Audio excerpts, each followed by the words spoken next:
Or you've had them all. I mean, I have. You want to try them? I'm going to try them all. Do you want to try them all? Yeah, I mean, I'm here to drink. He drove up with his Glencairn. It was a long drive. I had to have a roadie. Oh, you already turned it on? Yeah, shit. Hey, cheers, everybody. Welcome to another episode of Bourbon Booze. I'm really excited. We have Jason Geils. How you doing? From Rosewood here, and I actually met you maybe a month or two ago, 2 months ago. Yeah, just another... Yeah, another bourbon gathering, and I got to try your whiskey, and you reached out to me and said, hey, let's get together and do a podcast. And I was like, that's a great idea. So we're going to just look at what you have here and then talk about how you got started and what made you get into this business. So I think you have two ryes, and you have, are they both high proof? Yeah. So this is your main, the 50. So what I did was I did two small batches. One's Indiana, one's Kentucky. Okay. The Indiana blend is 28 barrels, and it's a recipe that's kind of sweeter, a little more caramel, a little more vanilla. And then I also did a Kentucky blend, which is what we have here, which is... It has a little bit more of that bolder taste to it. My Indiana is obviously MGP. Right. And the Kentucky is Bardstown. Okay. So yeah, I just tried this and it was fabulous. Yeah. So that's a 9-barrel blend. It turned out different than I wanted it to. Thanks. Which sometimes happens. I think we had that conversation earlier. Sometimes, you start blending and it doesn't end up being what you wanted. And it's hard to go back. But sometimes it turns out better. Yeah. So that's the beauty of blending. That's the beauty of bourbon is... I find this absolutely fabulous. I mean, like, this is the one that I tried here. And I think I've tried all four of these when we met. Maybe. But this one here is just... That hits your palate? It does. And the disappointment is, and you and I have talked about this, is your distribution's a kind of an issue, and so we'll talk about that later. Yeah, but sure. Trying to get this out there. Mm-hmm. Yeah, I mean, I have fixed that problem. But I mean, as the 3-tier system that we know so well, it's to me a little archaic.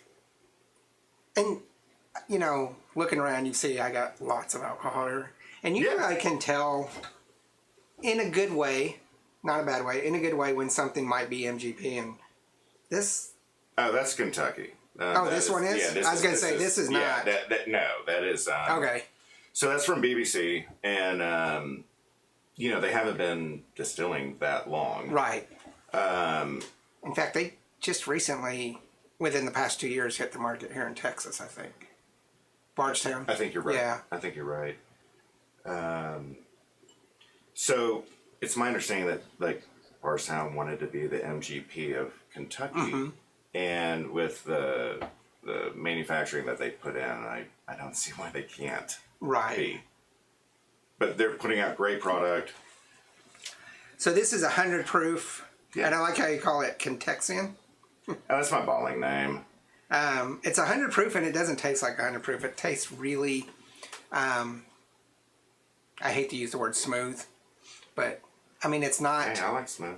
It's not spicy or alcohol bite to it. It's really something that I could just sit here and sip for hours. Perfect. And that's what I wanted to be able to make, was something that you can make a cocktail out of. You could drink neat. It makes fantastic old-fashioned. That's just what popped in my mind. Yeah, I mean, that flavor with the orange and everything just goes together well. We'll do that afterwards. But I just wanted something that was going to be more geared towards a broader scope. Because I think a lot of times when we talk to people, everybody's bougie and everybody's like, I've got to have this, that, or the other thing. I wanted something that was going to be approachable for everybody. Yeah, I really like that. And then this is just a higher proof. Is it the same... Is it Kentucky? So this is also Bardstown, but this is a single barrel selection. I'm not sure exactly who picked this one. but we did single barrels of Kentucky, we did single barrels of Indiana, and then we Okay. did some single barrel rye, which are these.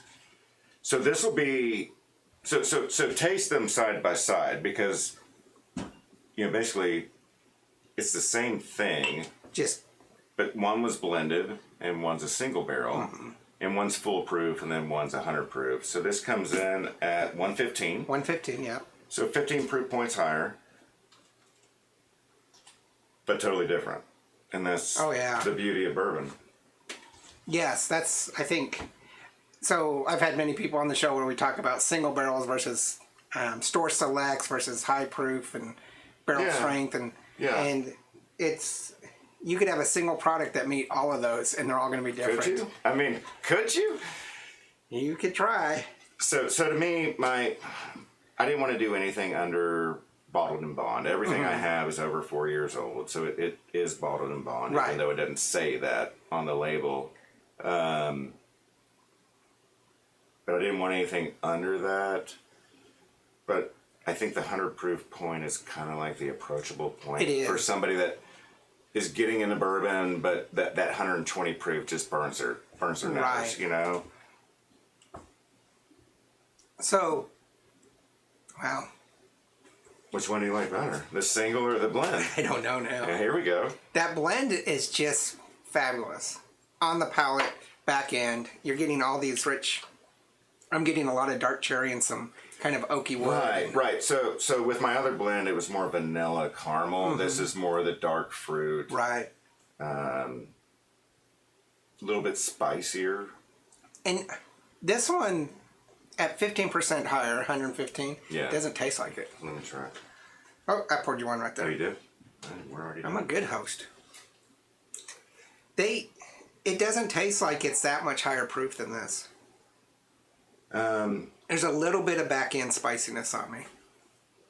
So the thing I like about single barrels is the uniqueness, right? So when you're blending, you try to get to something that's standard or something that you want your profile to be.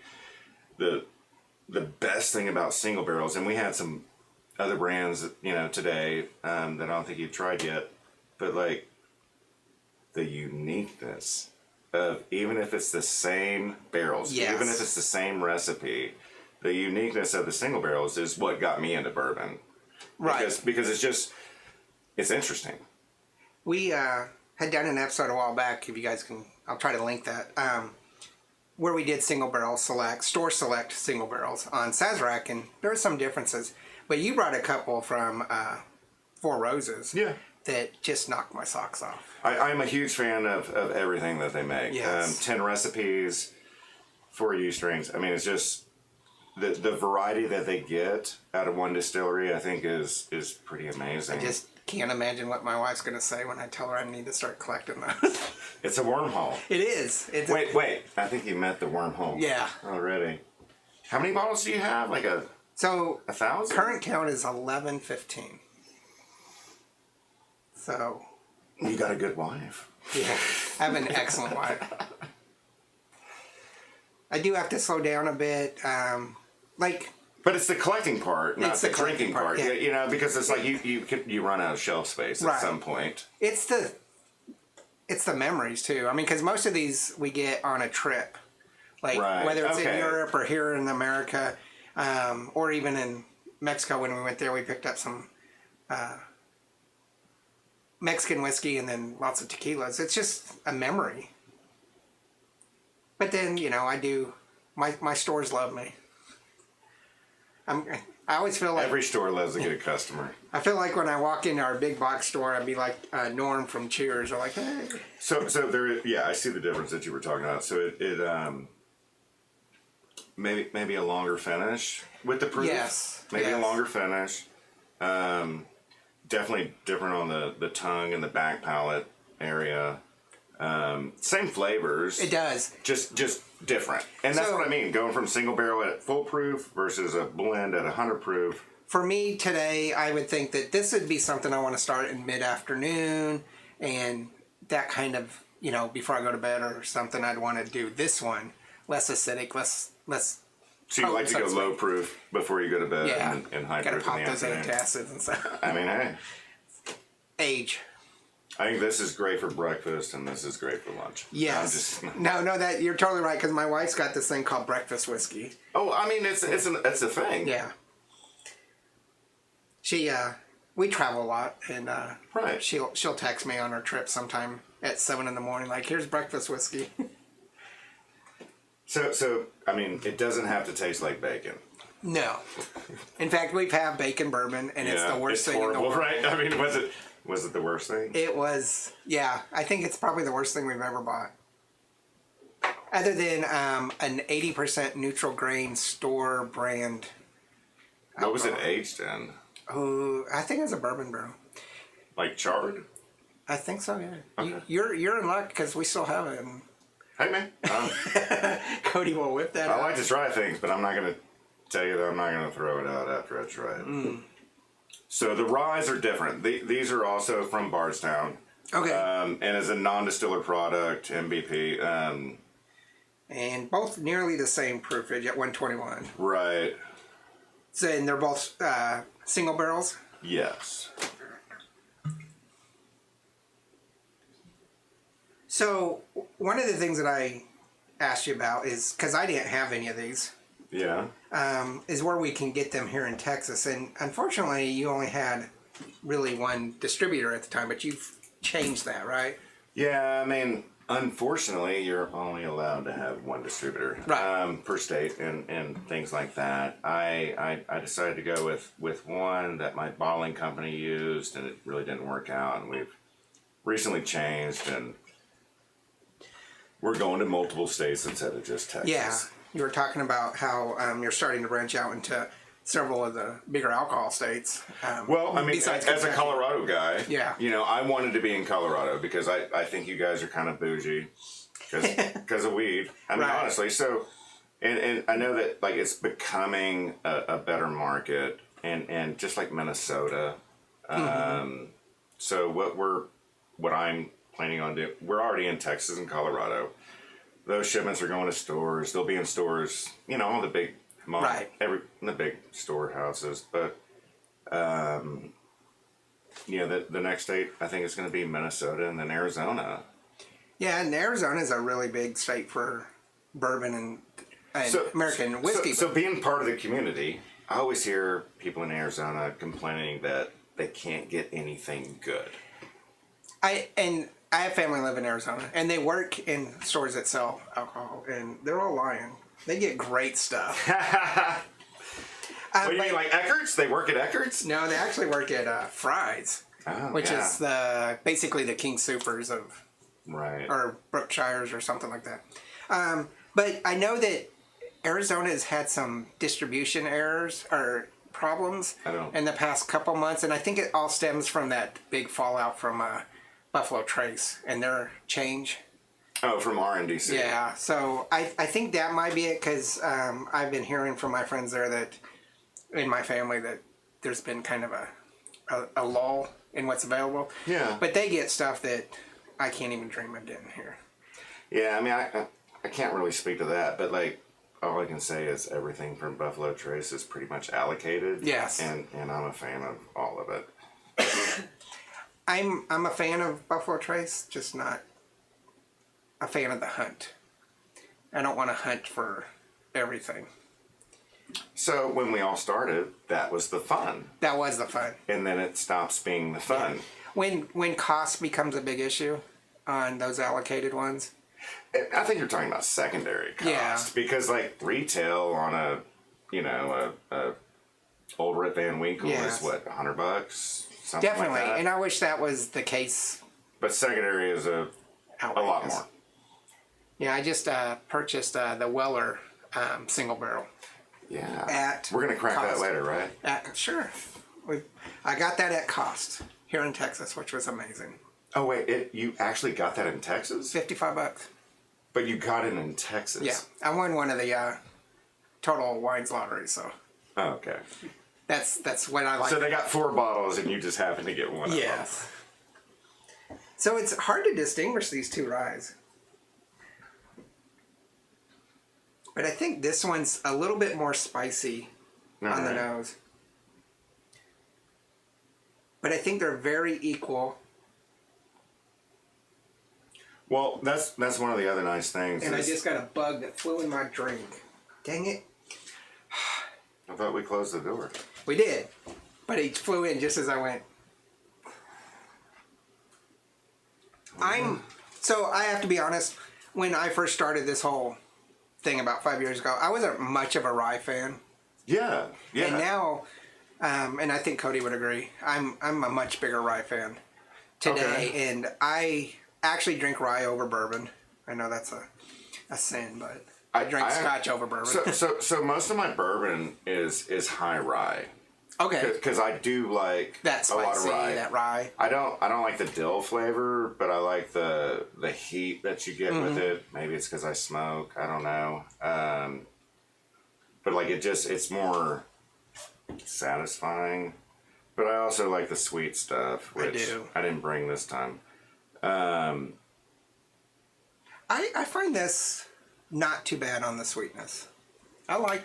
Well, it's kind of low on the sweetness compared to my other one, but it's such a complex flavor. Right. I mean, I truly think I do like the elevated proof of this one, but of the four, and I know there's bourbon and rye here, I would still probably choose that one each and every time.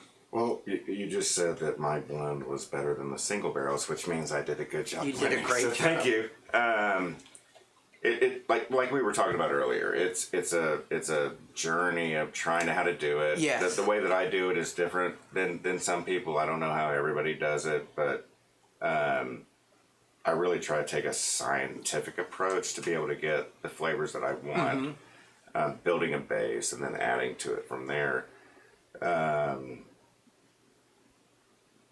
Well, I think that's the way to go, because blending to me should be a science. Trying to figure out that perfect recipe, that perfect blend. The whole thing is like we were talking about. Anybody can screw it up. It's just hard to get what you want out of the flavors. Right. And I'm not going to say like it comes from palate, it comes from nose. I think it just comes from an understanding of trying a lot of different things and knowing what you like. Yes. So once you figure out what you like, hopefully other people like it too, and they'll buy it. And I think for all of you guys out there, that if you wanted to get into Rosewood, which I strongly suggest, this is a great intro even into bourbon to me. Even it's at 100, but it's still a great. It's 100 proof. It retails for $80, which is a little bit on the higher end. But I'm not in this day and age. I don't know what high is on anymore. When you get new offerings that really start at $80 to $100, that's a reasonable price. I would pay that any day. Now these are probably right around 100, maybe, that single barrel. So I do my single, like everything is pretty much the same right now. I did my single barrels at $100 because that's the price point that I wanted to be. It might go up a little bit on the retail level than that, and then I wanted my small batches to be about 20% less than that, $80. So I'm not trying to make a $35 bottle of bourbon. I can't afford to do it. Buffalo Trace can, because they've got a gazillion barrels to do it with. But if you want something that's unique and different, that's what I made. Yes, I think these are not only unique and different, but they're excellent. I mean, Thank you. I really like these. Now you can get these at stores, limited stores here. We're at Loyalty Liquor. Online, we're at Bourbon Outfitters. That's what I was going to say. Try Bourbon Outfitters. They're great for everything. They ship almost everywhere. And you can actually ship 6 bottles for the same price as one. I don't know if you knew that or not, but yeah, so like get in there, grab all the different flavors that you like of whatever brands. For those of you guys, what he's saying is when you order alcohol online, no matter who you're ordering from, if you order in volume, you get a cheaper amount. Because usually the shipping, Shipping can eat you up. Yeah. I buy a $100 bottle from Scotch Malt Whiskey Society, and I'm paying $30 in shipping. Right. But if I buy 2 bottles, I'm still only paying $30 in shipping. So you want to try to, and I think Bourbon Outfitters might be one. Don't quote me on this, where you can purchase one bottle but have them hold it until you buy another. I'm not sure. Yeah, a lot of shipping companies will do that, but check with them before you do that. Rosewood is fabulous. I'm so glad I got to meet you a couple months ago, and I'm glad we finally actually got to do this. Yeah, I mean, we've been hanging out for a couple hours before this, and we've talked online quite a bit, and well, yeah, but I mean, like, so for me, this is the gel. Yes. And this is why I did it. It's being able to meet new people, being able to meet interesting sons, and try new things with people that are interested in the same thing. And like I think we also talked about it. It's kind of like gentleman rules. There's no religion. There's no politics. There's none of that. It's just hang out. Let's have a good talk. And depends on how much alcohol we get in us. No, I'm just joking. I mean, not my crowd.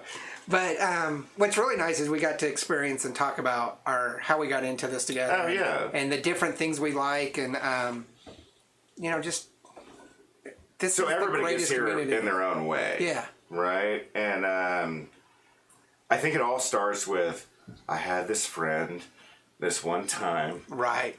Who brought over this thing. And I was like, that's the greatest thing I've ever tried in my life, and I want to go get more. Well, and I would say that these communities, because you and I are members of several communities together, that this is where we actually make good friends and meet friends. We actually have mutual friends that... Of course. That we haven't hung out with together. Yeah. But we still know. Like, hey, you know this guy? And you're like, yeah, I know him. Right. So, and that's... I imagine that we'll be at your house quite a bit. Oh, and you'll be at my house. And... Anytime. But like, so my favorite thing is like taking a Facebook friend and then hanging out at their house and making them a real friend. Right. So, exactly. So to me, that's what the community is. I'm happy to be able to be a part of it. I'm really proud with what we put out. I think it's going... I can't wait to see what it does. Oh, yeah. I can't wait either. And I'm glad to be able to get in this. I won't say on the ground floor, but... I mean, pretty much. Pretty much. This is fabulous, and Cody hasn't even tried this. He's waiting for us to end this video so he could get in here and try these. You can come up here now. But I want you to make sure that you check out Jason and his Rosewood. Check out online. Yes, please. Bourbonoutfitters.com, always. And then on my website, which is coming soon. As soon as he gets it, I'll put it down. We'll have everything on there. Thank you for sharing. This is excellent, and I'm so happy that we were finally able to do this because we've been talking about this for a while. So we're going to go ahead and close this. Remember, there's no bad whiskey. There's only good whiskey and great whiskey, and this is great whiskey. Cheers, guys. Thanks for having me. Not a problem.